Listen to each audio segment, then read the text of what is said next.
What's going on, everybody? Happy Wednesday to you guys. It's me, your boy Ryan Flowers, with another edition of Clutch Sports Talk Live with me, Ryan Flowers. Man, we're halfway through the week. Hope you guys are hanging in there. We're almost to the weekend. Man, we got so much stuff to talk about today in sports. Mel Kiper Jr. dropped his 2.0 mock draft. I'm going to talk about that. We also got Reggie Bush, man. It was his birthday yesterday. I have to shout him out. He's one of my favorite college football players of all time. I'm a big Trojans fan, so I got to shout him out. I want to talk about him a little bit. Lamelo Ball, man, he is tearing up the NBA right now as a rookie. I mean, who would have thought? Well, I thought that he was going to be great, and he is. So we're going to talk about that. I got my boy Cory Hobbs, the Oracle of Sports. He's going to stop by later on. We're going to be discussing his power rankings for the NBA teams going into the All-Star break and some other NBA action. So that's going to be exciting. And lastly, I'm going to finish up the show with a little kind of like little news for the culture. You know, if you're not familiar, a Nike executive recently just had to resign because of her dumbass son and stuff that he was doing. So I'll talk about that if you didn't know. But other than that, man, I hope you guys sit back and relax and enjoy the show. This is Clutch Sports Talk Live with me, Ryan Flowers. You know what it is. Let's go.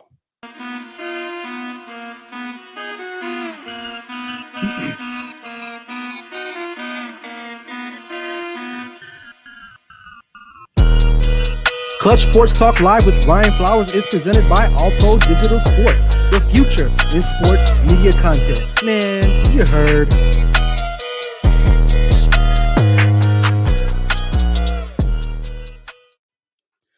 So what's good? What's popping? What's shaking, man? If you're on Facebook right now, welcome. If you're watching via Twitter, welcome. And if you're on YouTube, welcome, man. We're popping them from all fronts, man. If you're in the room right now, make sure you leave a comment, say what's up. So you like the show, you don't like the show, you got some questions. I'll be more than happy to answer those questions for you. And also, the most important thing I need you to do right now is hit that share button. Make sure this information gets out to everybody that you know. Like I always tell everyone, I want everyone to see what I'm doing over here. So share it to your mom, your dad, your baby mama, your baby daddy, your side piece, whoever likes sports or just want some great conversation, man. I'm the guy that you want to be listening to right now. But welcome in. Hope you guys are having a fabulous evening tonight, man. I got lots to talk about today. NFL, NBA, my boy Oracle Sports. He'll be on. Cory Hobbs will be on later on. And I got to talk about Nike at the end of the show. Just some other administration stuff I want to get out the way. If you see below, you see that green ticker. It's scrolling across, man. That's where you can catch me on all of my social media platforms. I'm on Instagram at clutch.sports.talk. I'm on Facebook under Ryan Flowers, at Twitter, clutch_talk, and YouTube, Clutch Sports Talks. Real simple. It's right there for you. So make sure you go to those avenues right now as we speak and hit that subscribe button and like, comment, share. You guys want to know what it is. So, but hey, it's Wednesday. It's one of the worst days of the week almost, but it's kind of promising because we're almost towards the end for those who have a traditional schedule Monday through Friday. But I'm going to get you guys through. So I want to start tonight's show. Mel Kiper Jr., for those who don't know who Mel Kiper Jr. is, he's like this NFL ESPN draft like guru. I wouldn't say guru, but he's their guy that does the draft stuff. So he's come out with a list, the top 10 picks going into this next NFL draft that he's assuming what these teams are going to be picking. So I'm going to break that down now. There's tons of mock drafts everywhere, especially right now. If you look on Instagram, YouTube, everybody named mama is doing a mock draft. I really don't do it myself personally, but I don't mind critiquing other people. So that's what I do. So, but like I said, the draft is just around the corner. I think, what is it? May, I believe. A combine is just around the corner too as well. So and I know the Super Bowl just finished up, but we still need our NFL talk. And I'm going to bring that to you guys tonight. So let me pull up this first graphic here for you guys can check.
All right, I don't know if you guys can hear me. Can you guys hear me now?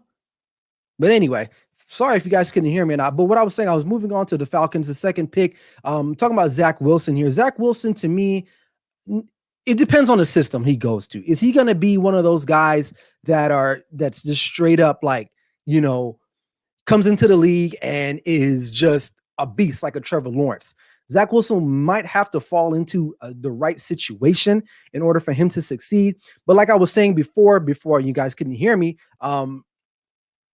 is the fact that he has a lot of Johnny Manziel to him, and he's not big like a Josh Allen, because what I heard today is that, Josh Allen played in the Mountain West or one of those smaller colleges. Yes, and that's true, and the competition isn't the greatest, but Josh Allen at least had some of those physical tangibles and attributes that you need in a quarterback. He's big, he has a big arm, and he's athletic. Zach Wilson really is neither one of those, so it just all depends on what team he goes to. The next team I want to talk about is the Dolphins. Another trade. This is assuming Deshaun Watson's traded, I guess. I'm assuming they're looking at picking up a wide receiver as far as Mel Kiper is concerned, which is a good pick right there. I think the Dolphins, obviously, like, they have Tua, they have Fitzpatrick, but they definitely need some more weaponry on the offensive side of the football. And Devontae Smith is definitely the guy that you can really get into. Hey, Shelly, what's up? She's the first one to comment in the chat room. What's up, girl? So Devontae Smith, I mean, honestly, the next guy you could flip with Kyle Pitts, and the Jets, it looks like they would take the Kyle Pitts, like I said, according to Mel Kiper's draft board. Kyle Pitts is definitely probably the best player in the draft, but no one's talking about him because he's a tight end. If he was a receiver, he'd probably be rated a little bit higher. But if you look at this game right now, if you have a tight end, a really good tight end, you control the middle of the field. And why not take a shot? Because here's the thing. People always say, oh, well, you got to take a quarterback first round, wide receivers, whoop-de-whoop, and a tight end, you probably get in the fourth or fifth round. But really, if you got a guy like this, Kyle Pitts, if you never watched Kyle Pitts, throw on the tape. Kyle Pitts is a monster. He's a beast. And I can see him, honestly, if Trevor Lawrence wasn't in this draft, why not take him number one? Really? That's how good I think this guy is. So if the Jets happen to land him, that's a great pick, because what do the Jets need really right now other than maybe like a new quarterback per se, but they need offensive talent, and he is definitely an offensive talent worth having on your team. He could be the next Travis Kelce, the next George Kittle, the Darren Waller for the Raiders. Shout out to the Raiders.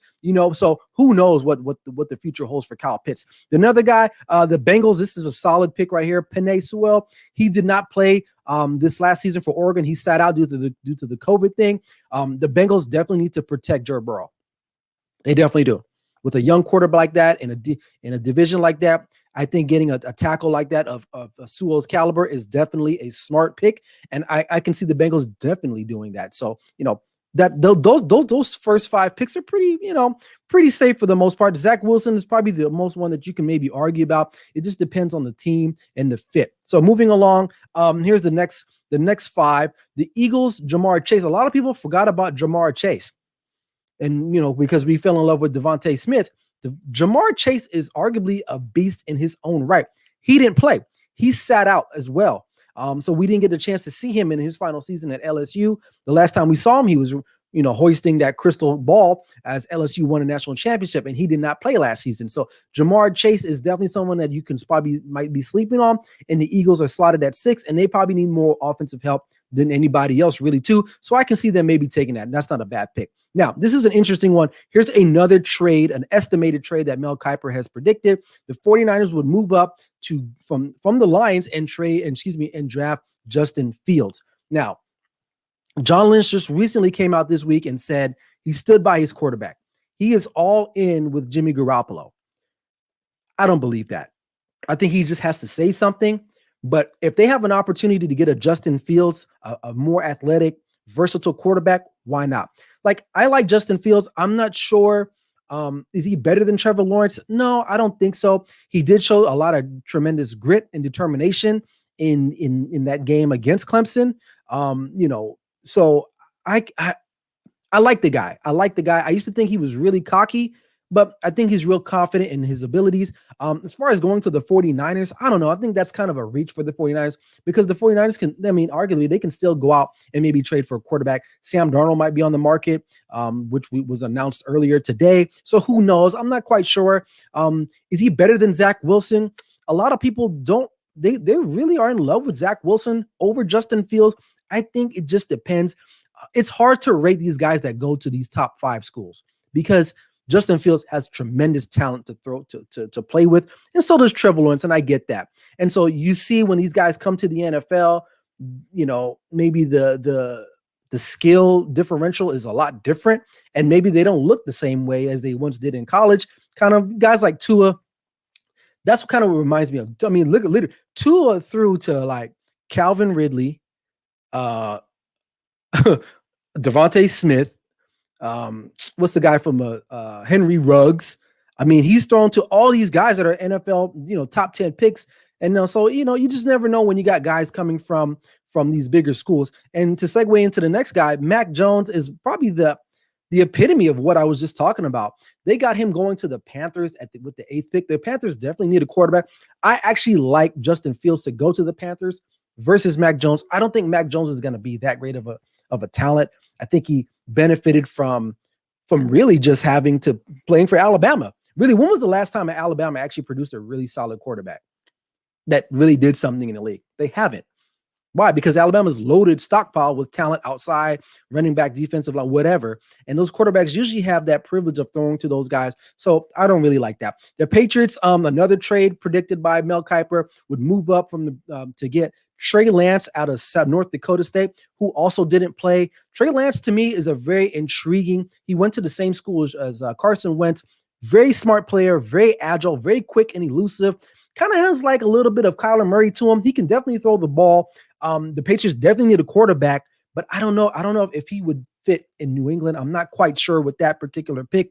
I don't see why the Broncos would trade out when the Broncos need a quarterback themselves, especially in that division in the AFC West, when now you got Justin Herbert, Patrick Mahomes, Derek Carr, who actually had a pretty good season for the Las Vegas Raiders. So I'm not quite sure about that one. Then the last pick is my Cowboys taking Patrick Surtain, the junior. I love this pick. The Cowboys definitely need secondary help. They don't need any more help on the offensive side. Now, arguably, I would probably take Kyle Pitts just because I really love Kyle Pitts. But if he's not available, you definitely got to go with Patrick Surtain from Alabama. They need another corner to help them out because they just need that help. So that's Mel Kiper. That's what he's talking about. But like I said, this is all like hearsay. Nothing is official, and I'm pretty sure he's going to put out another mock draft here in a month or a couple of weeks from now. So that was just like a little taste of what people are talking about out there. And Mel Kiper, you know, is he reputable? I would say. I mean, here's the thing. These guys that have these particular jobs, it's nothing is 100%. He's called guys that would be busts, and these guys became legends, and guys that were legends became busts. So you just never know when you're dealing with this type of stuff. So that's why me personally, I don't really like to spend the time doing my own mock draft just because a lot can change in such a fluid world that we live in. But hey, I don't mind talking about other people's draft picks because then I can critique them and see what's up. But anyway, hope you guys like that. But so my guy, Reggie Bush, man, it was his birthday yesterday. I am a tremendous USC fan. And nothing really special to talk about other than it was his birthday, but I just had to take the time because the early 2000 USC teams were a part of my indoctrination of really like getting to learn and understand football. I loved watching those teams, those national champion teams with Matt Ryan and Reggie Bush, Lendell White, you know, all those guys, the Steve Smith.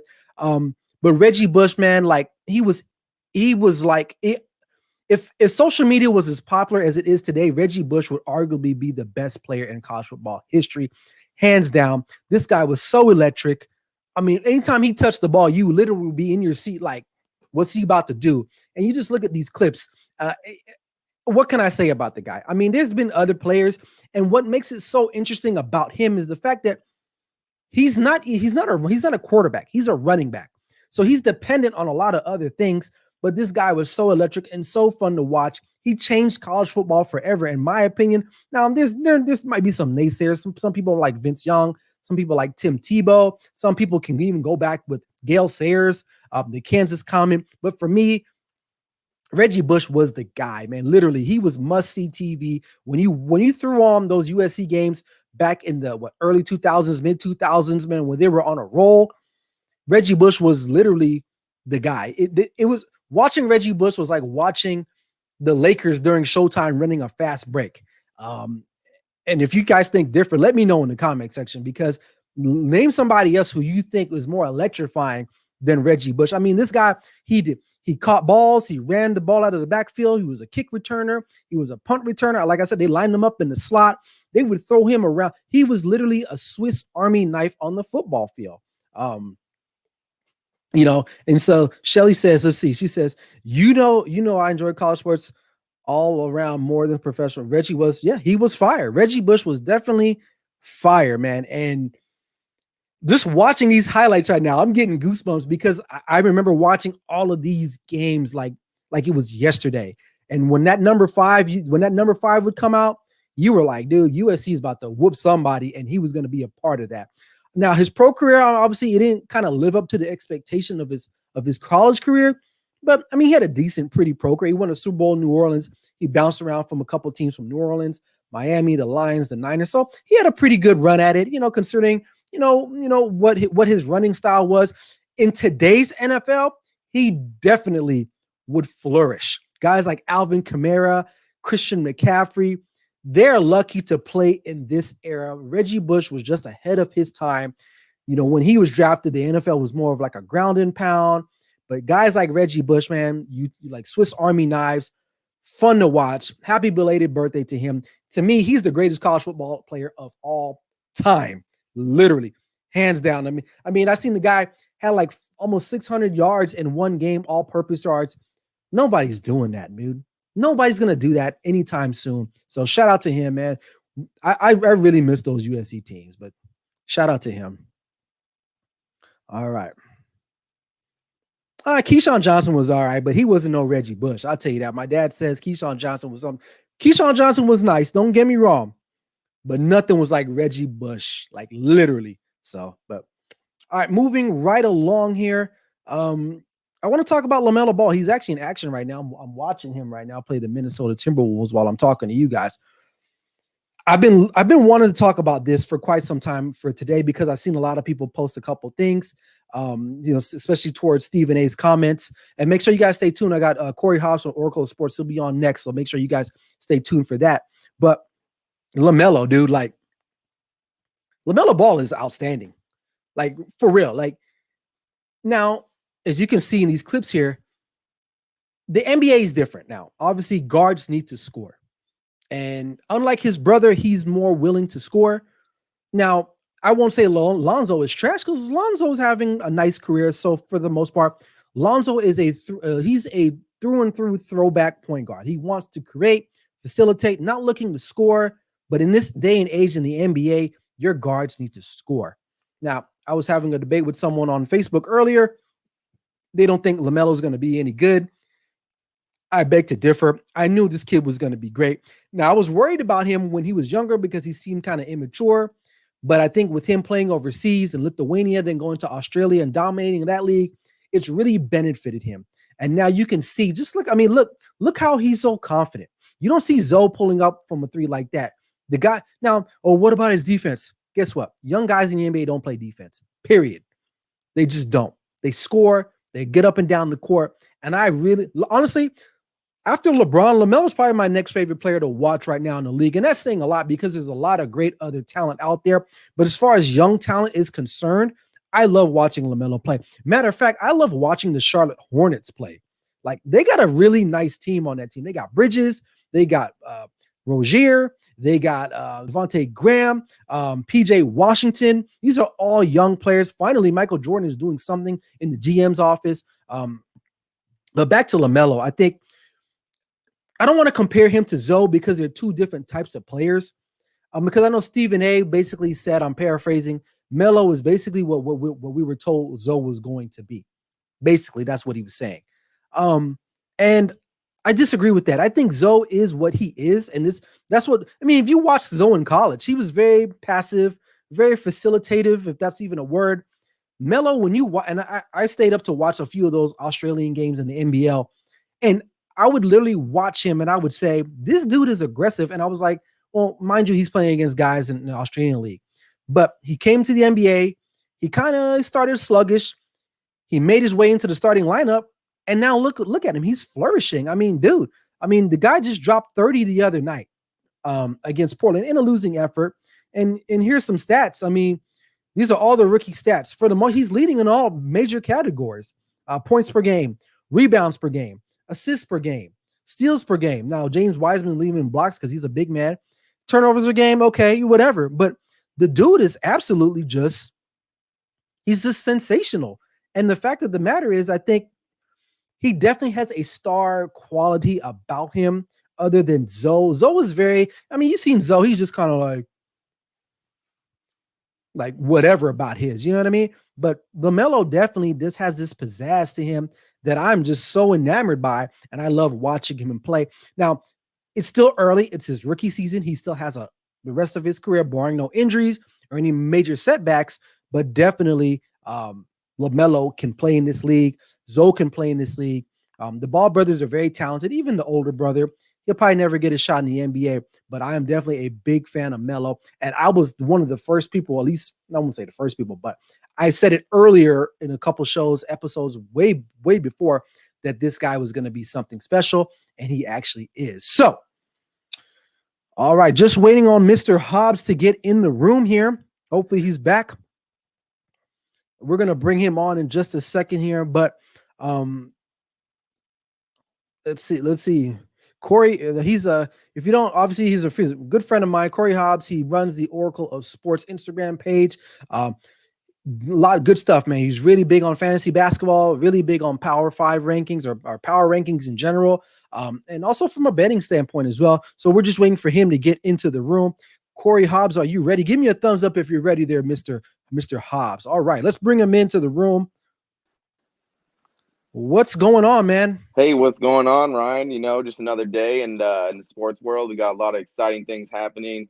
A lot of surprises this year in the NBA, too. I like how you're talking about the Suns. They have a good young core there. I'm going to start off with some power rankings here. We got to give it to the Lake Show, our hometown team, the Lakers. A lot of people have the Jazz number one, maybe the Nets. But I'm a firm believer, once AD is back, there's no stopping the Lake Show. They're right. too deep. Okay, so for those of you, I don't know if you can see this, but I just threw up his power rankings. We were going to do 5, but I said, you know what? I like even numbers. Let's make it an even 6. So as we can see here, we're talking about the Lakers first, number 1, and that could be shocking to a lot of people. But explain yourself. Why do you think the Lakers should be considered number 1 in your power rankings? I mean, you still look at them, their record 24-12, even without AD. They've gone 3-5, and they're losing to quality teams. I mean, they had a couple bad losses here, but you have to give it to LeBron. I mean, he's an old guy, but he's still young in the legs. He's still balling out. He's the best player in the world, and when you have that kind of talent on your team, you can never count the team out. LeBron will carry you single-handedly. Needless to say, they're very deep. I think they're deeper than a lot of people see. Looking here, you have Montrezl Harrell, a big sleeper pickup from the Clippers. He can give you a double-double and some blocks every day. Kuzma can go off for 30 any given night. You also have Dennis Schroeder, another underrated guard, and Markieff Morris, 3-and-D guy. Caruso jumping out of the gym. Wesley Matthews. I mean, the list goes on. You can't really match up. They even have Antetokounmpo brother on there who was dunking over people the other day. So I think they're a very deep squad, and with that being said, we're going to go to the number 2 power ranking I have here, which is actually the Brooklyn Nets. All I have to say about that is James Harden, KD, and Irving. With that kind of talent. I mean, they're pretty scary right now. I know a lot of people are saying, they're worried about their defense, but honestly, man, like, there's not a lot of teams that can throw up 125, 130 points a night to compete with this team. Maybe defense might not even be a factor for them as long as they're outscoring people. Exactly. And Harden is an underrated defender also. He gets a lot of grief for not being able to play defense, but he's averaging, 1 to 2 steals a game. Right. Needless to say, on the Brooks, he's averaging 25.3 points, 11.3 assists, and 8.7 rebounds. So he's a Right. walking triple double, and him, KD, and Irving can put 100 points up just those three. Any given night. Oh, I yeah. think Absolutely. KD's dealing with a hamstring injury, so we'll see how that plays out. But you also have Jeff Green. He's a point forward. Can hit the three. They have some talent. And then going to our third, we have to give it to the Jazz. I can't rank the Jazz any lower than 3. That'd be doing them a disservice. Right. I'm just not a Jazz believer ever since Stockton Malone. I mean, I That's a don't long time see ago. them exactly. I don't see them going that deep. I have a feeling they're going to get knocked out earlier than people think. I really do, because you have Mitchell, who's a possible superstar, but besides that, I mean, your next best player is Gobert, and he's And having that's a it. good year, but I just don't trust him. I don't trust him when it comes to crunch time. I don't think he can hit. He's not that good of a scorer. He's more of a tip. He's going to tip it back into the hoop or maybe post up. Not a shooter. I mean, Joe Ingles can hit some threes. The X factor's really been Jordan Clarkson. He's really Yeah, been, he's definitely you stepped know, up. I mean, he's being yeah. considered as a sixth man this year Hmm. for his contributions off the bench. The one thing about the Jazz is that they play really good defense. They have a good coach. They have a superstar in Donovan Mitchell, but I still argue that at the end of the day, they don't have like at least that one other guy that can win you a series to help win you a series. Donovan Mitchell, if you remember from the bubble games, he just got worn down during the Nuggets series because literally he had to carry the Jazz throughout that whole series, and it just was too much for him. And I can kind of see them running into that same problem, especially when you're in a 7-game series against another good team. Exactly. And the Jazz defense, they like to force teams to take that mid-range jumper. Right, And the Clippers and Lakers are both very comfortable in that range, especially, right, Kawhi and PG when he's actually on. PG's been a little right, off this last year with that shoulder recovery, but I have a feeling when it comes to crunch time, him and right. Kawhi will And, step up. and who do the Jazz actually have to stop or cover LeBron or Kawhi like on a consistent basis? I don't see that. Like again, in a 7-game series, who's going to be on LeBron night in? They don't really have anybody that can really slow him down. Maybe in a game to game situation, but every night I don't see it. So, but let's move on to your fourth selection, the Los Angeles Clippers. Yes, sir. Why do you Got to have them give it at four? again. I have them 4. It's a little bit higher than the consensus, but when I think Absolutely. about the superstar tandem in Kawhi and PG, that's really all I have to say. You can surround them with basically any other NBA core. Those two are 3-and-D guys. They can hit the mid range. They can defend, 1 through 4, sometimes the 5 with their lengthiness. They're not as strong. Kawhi's a little stronger, but I've seen Kawhi and PG both take over games offensively and just hit jumper after jumper when it comes to crunch time. So I know when it comes down to crunch time, when you need a clutch bucket, the Clippers are going to score. They also have, Lou Right. Williams. He's been a little off, but 6 man in the year every year. You also have Zubox, another sleeper post, and I believe they also have a couple other good shooters that are surrounded with, and they haven't been that clutch so far. But I look at the math behind it, and they have to go back to the average. They're more of a clutch team than not, and their defense has been bad, but really for being the 4th ranking, they can really only go up. Is how Right. I'm Right. looking at it. I talked about this on Monday night with the Clippers. I feel like they have chemistry problems. Kawhi is definitely not a leader. He's a mercenary. He's one of the greatest basketball mercenaries that we've had in the NBA. He shows up, he does his thing, but he's not looking to kind of take on a bigger role other than just playing basketball and going home. So I think at the end of the day, that's a little high for me. I think the Clippers, but I mean, I can see your reasoning because Kawhi and Paul George, when they're on, they're on. You're not stopping them. You're not going to slow them down. But they have struggled as of late, especially in the fourth quarter. Kawhi didn't play last night, I think, or the night before. I forgot if I'm not mistaken. But uh, I'm surprised that maybe you probably didn't have Philly in there. But we can talk about it here in just a second. Let's get to the Bucks. Let's talk about the Bucks a little bit. Yeah, so the Bucks, I mean, you have Giannis and Drew Holiday's back. He's one of the best, 1-2 guards in the league. Very underrated in my eyes. And They're actually 6.5 points per 100 possessions better with Holiday on the court. So since he's back, I anticipate them to actually move up in these rankings. They went 5-5 without him. With Drew Holiday, I could see them easily going 7-3. Right. They actually had won 5 in a row before this recent Tuesday loss to Denver, which a lot of people were shocked by. The Nuggets are pretty good. I mean, they're top 10. They don't crack the top 6 quite yet, Right. but Right. I don't with trust them that enough. talent, exactly. I can't. The Nuggets are kind of like the Clippers in a way. Like they have the talent. They don't quite have the talent, but when they're Right. on, they're on. And Right. obviously Joker, number one rated fantasy player. I'm gonna get to fantasy in a little bit, but the Bucks 21-14, a pretty strong record. I have them right there, sound at 5, and I am confident. You also have Chris Middleton. I believe he made the All-Star team this year. He's a great scorer, good defender, moves the ball around. He's very smooth on the court. I do like the Bucks, but again, the best conference is the West this year. That's why the Obviously. first 4 the Western Conference. Right. All right, let's move on to the 6th one. I think this is actually pretty good. Maybe you could have put them higher, but the Phoenix Suns, they're second in the West now. They had a really good win last night against the Lakers after Booker was ejected. What are your thoughts on the Suns right now? I love the Suns. I think that they're one of the most improved teams in the league this year, and Right. they frankly didn't get enough credit because DeAndre Ayton has been so slept on. He struggled with injury. I believe he was suspended for performance-enhancing drugs the Yep. previous years.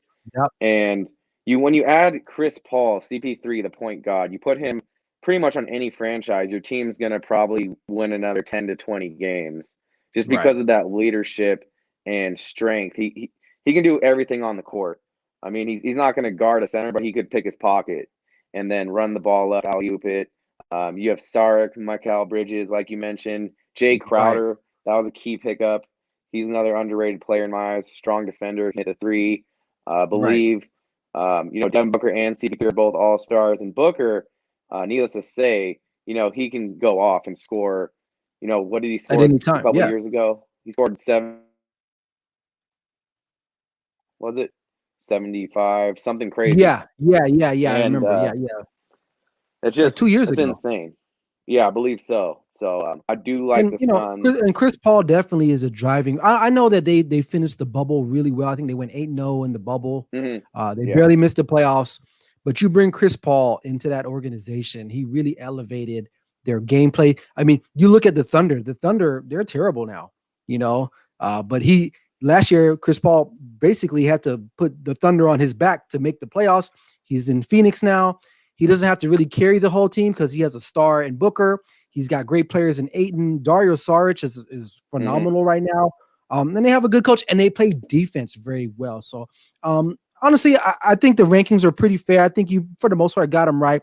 Maybe I probably would have thrown Philly in there, but other than that, I really can't argue. Now you're heavy invested in fantasy basketball. Talk to me a little bit about what people should be looking for if they actually partake in fantasy basketball right now. What player would you be taking right now? Yeah, so DeAndre Melton, I believe, for the Grizzlies has been going off Right. lately, and you feel free I'm to add watching him play him right now. while there's a few injuries on that Grizzlies squad, and I believe I just picked up. Who did I pick up on my squad? I actually, the Jalen Brunson for the Mavericks. Right.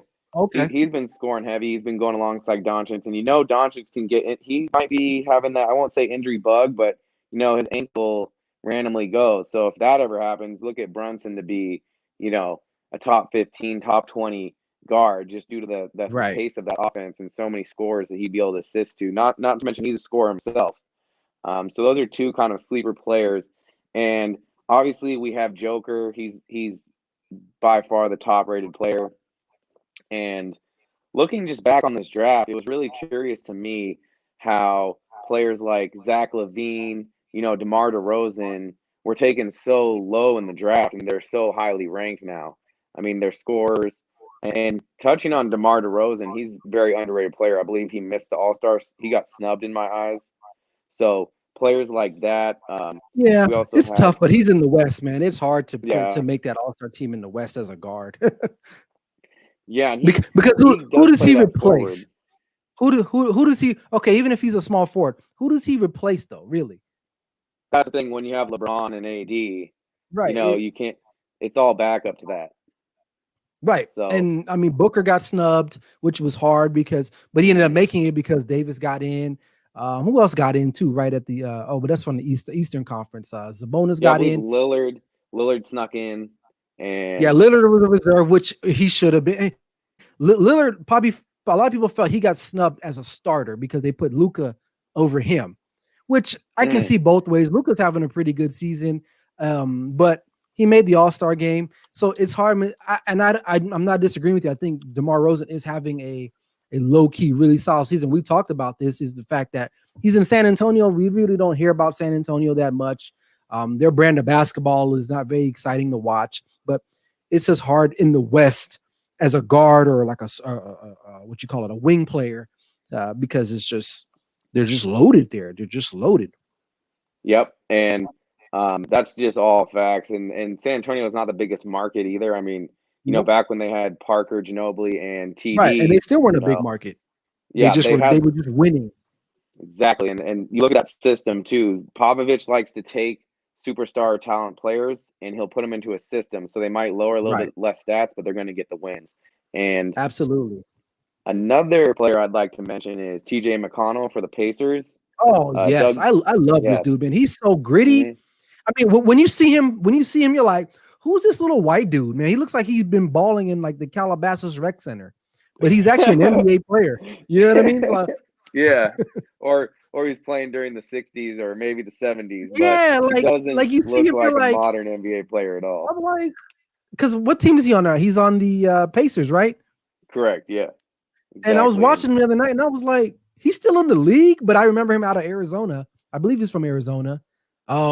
He was drafted for the Sixers, and then he played there. And then I'm like, wow, but he was getting his, man. Like I actually like him. So he's like, you're right. He's definitely underrated because he's a little white guy, Exactly. And in the NBA. it's just nuts. He's averaging 0.8 blocks, as a small guard that looks Right. unathletic. He's gritty. He leaves his heart and soul on the. He kind of He reminds me does. of a upgraded version of Della Dedova.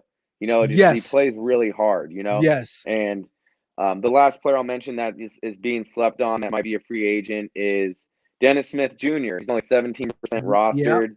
Yep. There's injuries to the starting And he's guard. in Detroit, so no one really Exactly. watches their games. Yeah, and he's playing high minutes. I mean, he's obviously an athlete. He can jump out the gym, but he's strung some nice games together. I like him in pretty much any league that's 12 people or more. Even if you have a 10 team league, feel free while Killian Hayes is injured. And any other fantasy players that you've had your eyes on, or any shocks of the Not draft so far? necessarily. Those guys that you talked about, especially Smith, he's a scorer. He's a scorer. Like if you looked up scorer in the dictionary, his picture would probably be there. I mean, he's been like that since NC State. It's just sad because he's become one of these guys in the NBA that's become like a trade piece. So he'll be moved around again. He's not going to stay in Detroit for too much longer. Hell, no, I don't think anybody wants to stay in Detroit too much longer. But he'll probably end up being moved on again. But he just has to find the right team. But no, those are really very good, solid players that I would argue, that are really good. So no, man, that's pretty good. So let everybody know where they can find you at. What you got going on around in the future. What's new with you? Yeah, so just capping on the fantasy talk, Jeremy Grant, I think he's been a shock because he plays Detroit. Yeah. He went from the Nuggets, but he's really highly ranked. I think he was taken in like the 9th round this year. But yeah, you can catch me at Oracle of Sports on Instagram. I like to post a lot of information regarding sleepers, and I'll also talk about fantasy football when it comes to that time of year. Any breaking news, Right. I like to just keep people informed. And speaking of sleepers in the NBA. It's kind of shocking to mention it, but the Miami Heat, they've started off rough, but they're 4-0 lately. I anticipate them making another deep run, as well as the Celtics. They've had a rough year, but I think they're going to really turn it around and get things going. But again, you can catch me at Oracle of Sports, and feel free to DM or comment, like anything at all. I'm more than willing to assist any way I can. And Ryan, thanks for having me on here. I do appreciate it. Hey, man. Hey, anytime, man. Hey, this is your second time. This your second time. Yeah. So remember, Yep. because you were on my show when I wasn't even doing video yet. You were on the audio side. So you're Yeah. in a group of people, um, as far as guests are concerned, that are in an elite group. You're a returnee.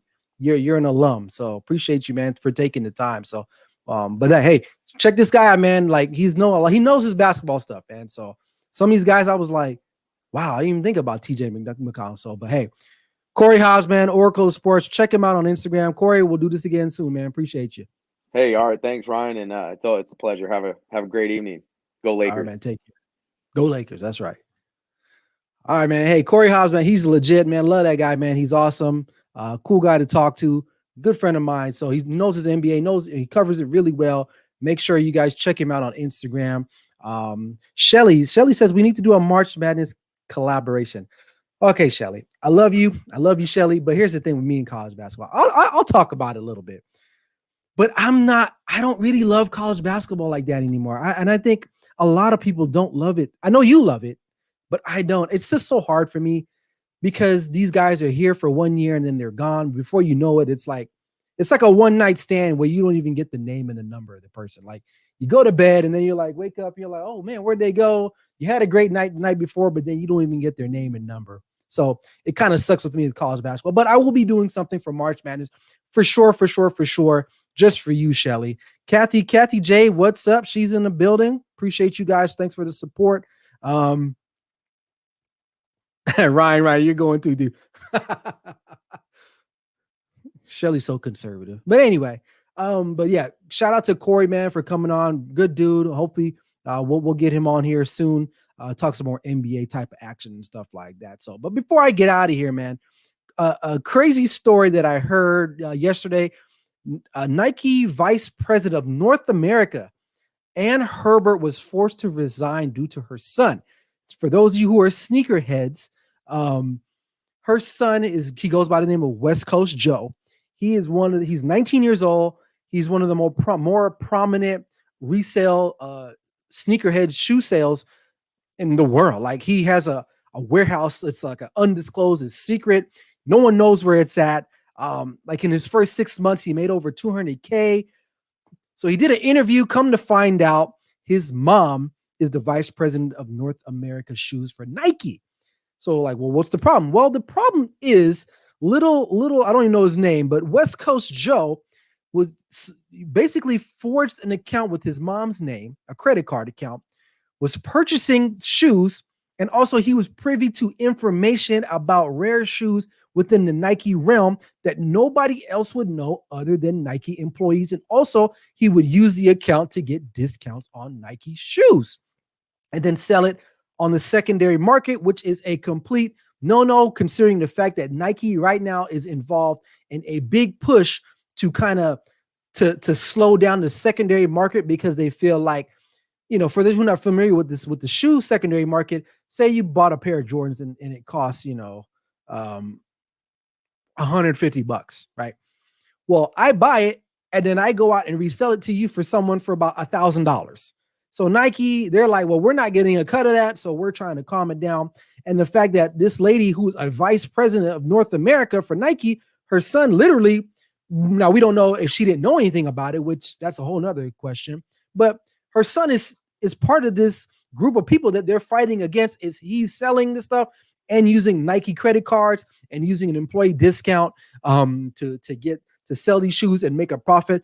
I don't know how this lady does not know her son was doing this, but I guess when you have money like that, you're rich, because it seems like they're pretty well off. Maybe you don't even know what your kids are doing really. And so he was able to build this empire of shoes right underneath his mom's nose. And so pretty unfortunate, but she had to resign quickly because, like I said, Nike's totally against secondary market sales.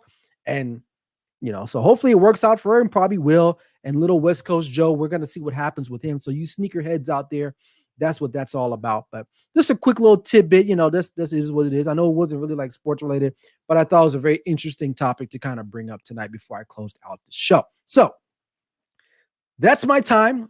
I'm out of here. I got to get ready for my kids' soccer practice. So other than running a show, I got to be a dad as well too. But hey, appreciate everyone coming in tonight, man. We had Kathy Jane was in here, Shelly Tench was in the building, William Flowers, and also want to thank Cory Hobbs, Oracle of Sports, for stopping by tonight.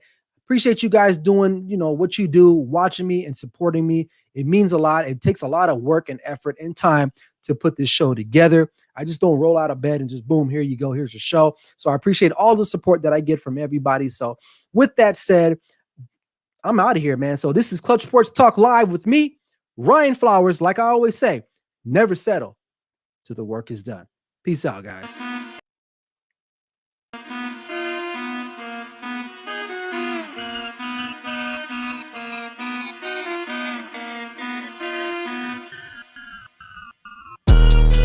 Clutch Sports Talk Live with Ryan Flowers is presented by All Pro Digital Sports, the future in sports media content. Man, let's go.